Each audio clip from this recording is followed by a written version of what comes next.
Bonjour à tous. Araignée. Ce simple mot nous rappelle les petits animaux à 8 pattes, noirs et velus, avec des crochets, les toiles d'araignée et l'obscurité. Il peut arriver que le simple mot nous repousse, car l'araignée peut être associée à la saleté ou au danger à cause de son venin. Elle est chassée ou évitée. Dans La vie des araignées, paru en 1927, Jean-Henri Fabre écrivait que l'araignée a un mauvais renom. Pour la plupart d'entre nous, c'est un animal odieux, malfaisant, que chacun s'empresse d'écraser sous le pied. Souvent prises pour des insectes, les exemples populaires d'araignées ne manquent pas. Veuve noire, tarentule, tégénère, tomise ou mygale. En réalité, les relations entre les hommes et les araignées ont toujours été complexes, entre phobie et passion, entre répulsion et admiration. Peut-être que nos croyances nous empêchent d'aller sereinement vers ces animaux. À travers le monde, seule une dizaine d'espèces est réellement dangereuse pour l'homme. Les araignées ne piquent pas, elles mordent pour injecter un venin à leur proie dont nous ne faisons pas partie.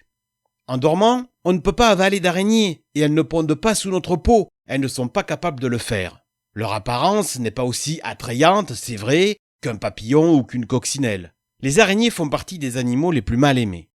En dépassant les préjugés, les araignées dévoilent un monde fascinant, à la fois par leur diversité et leur beauté, mais aussi par leur couleur, leur mode de vie, leur soie et leur tactique de chasse imparable.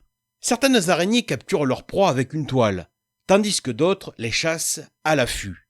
Elles jouent un rôle crucial dans l'équilibre écologique de notre planète. Elles sont de redoutables prédatrices régulatrices d'insectes, les plus importantes devant les oiseaux. Leur présence est un signe de l'équilibre des écosystèmes. Les araignées sont partout, le jour comme la nuit, en ville, sur nos terrasses et entre nos pots de fleurs, dans nos logements, dans nos jardins, dans un buisson, à la ville comme à la campagne, mais aussi dans la forêt ou au bord d'un cours d'eau ou d'un lac. Les araignées passionnent les aranéologues, les biologistes qui étudient les araignées, des biologistes comme Christine Rollard et Dick Jones, mais aussi des particuliers qui peuvent élever des mygales dans des terrariums. La résistance exceptionnelle de la soie produite par les araignées inspire beaucoup les ingénieurs. Elle stimule les scientifiques dans le domaine de la robotique pour explorer la Lune ou Mars. Actuellement, plus de 53 000 espèces d'araignées ont été recensées dans le classeur familial.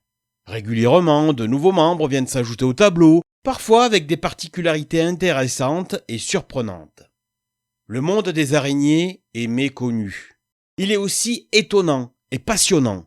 Les araignées ne cessent de nous étonner. Nous allons le voir tout au long de cette série documentaire. Il suffit tout simplement de se laisser tomber dans la toile d'araignée pour mieux les découvrir et les connaître.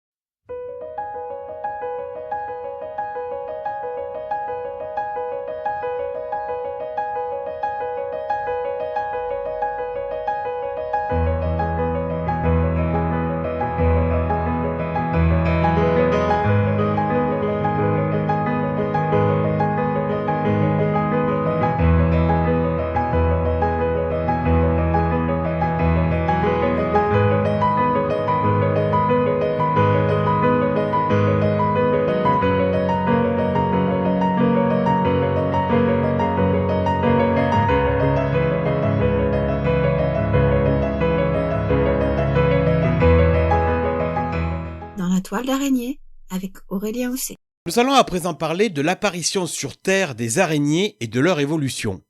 Les travaux de recherche récents dans les domaines de la paléoécologie et de la paléontologie ont mis en évidence des spécimens intéressants. Ils permettent d'écrire aujourd'hui les grandes lignes de l'histoire des araignées, de leur apparition sur Terre à nos jours. Les araignées peuvent avoir été conservées dans de la roche volcanique. Les restes fossiles sont toutefois très rares. Elles peuvent aussi avoir été conservées dans l'ambre, cette résine fossile de conifères. Quoi qu'il en soit, de nouvelles découvertes complètent régulièrement cette histoire et apportent de nouvelles pièces à la compréhension de l'évolution des araignées. Le plus vieux fossile connu, découvert en France, atteste de l'apparition des araignées sur Terre il y a plus de 300 millions d'années. Elles sont apparues 100 millions d'années avant les premiers dinosaures et bien avant l'apparition de notre espèce, Homo sapiens, il y a seulement 200 000 ans. Les araignées sont aujourd'hui répandues sur l'ensemble du globe à l'exception des pôles. Cette longévité des araignées témoigne de leur exceptionnelle adaptabilité aux conditions environnementales et à différents milieux.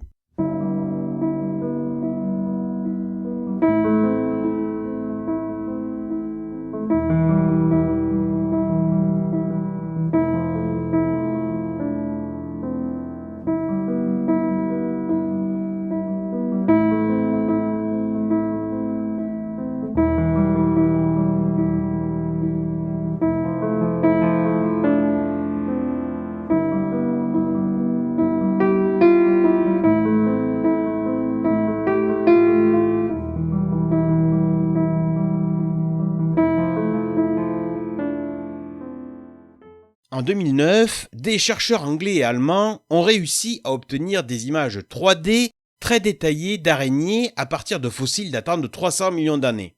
La précision a permis de mettre en évidence la morphologie des mandibules des araignées et renseigne sur leur vie passée.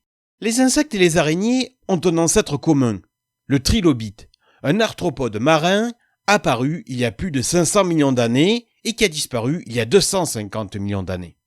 En 2010, des travaux de recherche menés en Mongolie ont mis en évidence d'exceptionnels fossiles d'araignées Eoplectris gertchi datant de plus de 165 millions d'années. À cette époque, d'après un magnifique fossile découvert en Chine, vivait aussi l'espèce Mongolarachne jurassica, une grande araignée d'une envergure de 15 cm.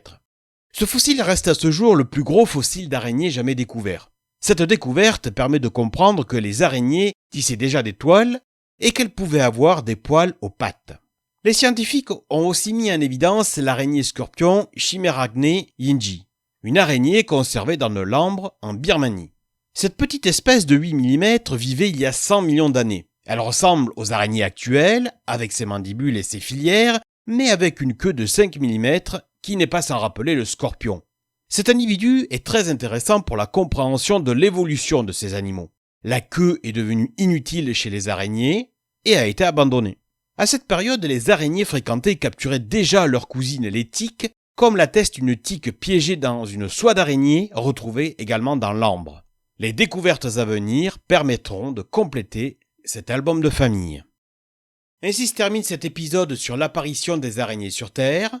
La prochaine fois, nous parlerons de la classification des araignées dans le règne animal.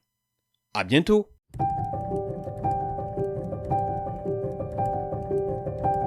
C'était Dans la toile d'araignée avec Aurélien Haussé.